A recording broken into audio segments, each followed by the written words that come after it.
this is like one of the highlights of the kids' day. And honestly, it's like a big part of my day. I love it. And so, It's a really great paid for nap for me. yes, Lauren falls I asleep. look forward to my Christmas Day nap.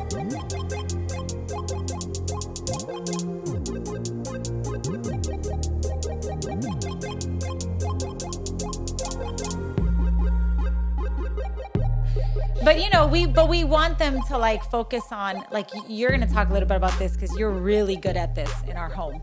But some of the things my boys are most excited about more than the presents are those things that we do consistently for Christmas. Now, for some of you, you're doing traditions and things on the holidays because that's what your parents always did, or that's what your family always does. But I would encourage you to, if you have children, maybe you don't have children, maybe, you have a roommate, or depending on what season, of life you're in, but maybe give yourself permission to create your own holiday traditions. Absolutely. Kind of leave the nest a little bit. If you're an adult and you are self-sufficient, leave the nest a little bit and give yourself permission. So we created some traditions for our family that we really look forward to. And I want you to share them because I feel like you really were a big part of that. Yeah. He's the fun, clearly, in the relationship. Yeah. So what are some traditions that we have that might inspire someone to create their own traditions, be intentional with their holiday time? Yeah, so I love obviously, one of the things that we do is we start our Christmas day off, no matter what it is, no matter what's on the calendar for the rest of the days, we always start with Jesus. Mm-hmm. Like, nobody is opening a gift. Nobody is playing with a toy. No one's checking the stocking until we have remembered the birth of our Savior. And because that's really important to us. I grew up in a home where, it was clear to me who God was, but, it wasn't our way to put Jesus in the center of our lives. And, I had a foundation that I think helped me avoid some of the crazy, in this life, or at least be able to return back to the sane, you know what I'm saying? But we never really put him in the center. And for our family, it's important to place Jesus in the center. So we recount the birth of Jesus either from one of the Gospels, like in my Bible, or like from one of the kids' Bibles. Like the kids they all have like their own Bible, and some of them are like storybook Bible or like a children's, very simplified version of the gospel or the scriptures. And those are great ways to remember the birth of Jesus with them. There's the storybook Bible, which the one we have, we've had that one for 10 years. Yeah, it was a gift for our oldest. And it's got tape on all the seams. That thing has it has gotten been some used. runs. It is breaking apart, but we still keep it because we want to read that from that storybook Bible. It's a great way to start Christmas morning off, and we usually always do that. And we've also we do a big like breakfast. We don't really do like Christmas dinner, although this year I have really been thinking about wanting to just have a ham. I want to do a ham for Christmas, for late lunch, early dinner kind of thing.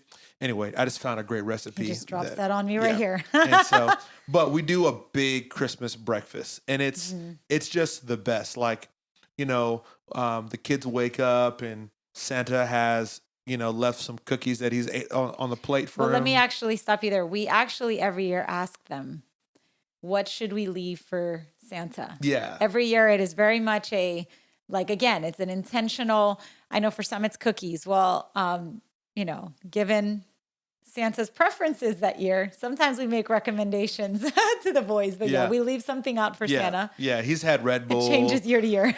Yeah, I mean, he may have had a beer before as well too. It's been a long day for him. So anyway, they wake up and then we just have this massive spread, and sometimes it's Grinch pancakes or chicken and waffles, but whatever it is, it's like this massive spread, and it's just food everywhere. It's filling the table, and we just crush this massive breakfast. It's more like brunch. Yeah, like brunch. And I tell We you, definitely it's definitely like 2 of the 3 meals. yeah, it's for the huge. day. And the kids look forward to it. They Yeah, they love they it. talk about Christmas breakfast all the time. Like it's almost synonymous with them getting a present. Like they look like Christmas breakfast is kind of one of their gifts. And so I love that. I love to cook, and I love breakfast in particular. So we'll do Christmas breakfast, and then obviously we'll open or exchange gifts, stockings and all that stuff like that. But and we'll give them time to like enjoy their gift, because you never want to just like move on and not let them get a chance to like play with whatever toy they got. Mm-hmm. And but then usually around the afternoon we'll go watch a movie. Mm-hmm. And so every Christmas, I want to say since Jeremiah was like 2 or 3, Mm-hmm. like we started going to the movie theater on Christmas Day to watch a movie. And this is like one of the highlights of the kids' day. And honestly, it's like a big part of my day. I love it. And so It's a really great paid for nap for me. yes, Lauren falls I asleep. look forward to my Christmas Day nap. At the movie theater every year. I'm really considering this year letting you just stay home and sleep. If you're going to, I'm not going to What? keep paying for you to sleep. Hey, it's worth it. No, It's worth but it. yeah, so we'll do that, and then depending on what's going on, we might make a stop and visit some family, but that's usually like starts to bring us towards the end of the day, and then this happens that like either like the Lakers are playing, so we watch like a basketball game, and we'll all get in PJs and snuggle up and probably close the night off with our favorite Christmas movie. We try to like always get through like a certain amount of Christmas movies in the season because there's so many good ones, but like we'll leave one that maybe we've been looking forward to watching, and we'll maybe close the night off of that, and the kids will usually go to bed early because they're worn out, or they'll stay up late because they're still so wired. And We're in a couple different seasons of Yeah. parenting right now. Yeah. So it's usually both. yeah, There's usually one that stays up and one that passes out. oh I'll say this too. Yeah. So, like, the movie thing honestly started because, when we had our oldest, we moved to a different state when he was 4 weeks old. So, we didn't have any family locally. And for a season, we would do the crazy, like Birch already said, we're in ministry. So, Christmas Eve usually looked like 35 services at church. And, very long, late days leading up to that week, which is an honor because it is one of 2 times a year that people who typically don't come to church will come to church. So we're all for it. And but we would do the movie thing because it was like there was no family to visit. You know what I mean? And there wasn't and granted, we've had incredible, amazing, I would say, almost chosen family relationships here in Virginia. And so even if people would invite us over, we just always kind of felt like we wanted to do something that was us, Yeah. And especially, when they were younger, daddy being away a lot that week, it was the best. Like they wanted all of you to themselves. And so the movie thing really came out of that.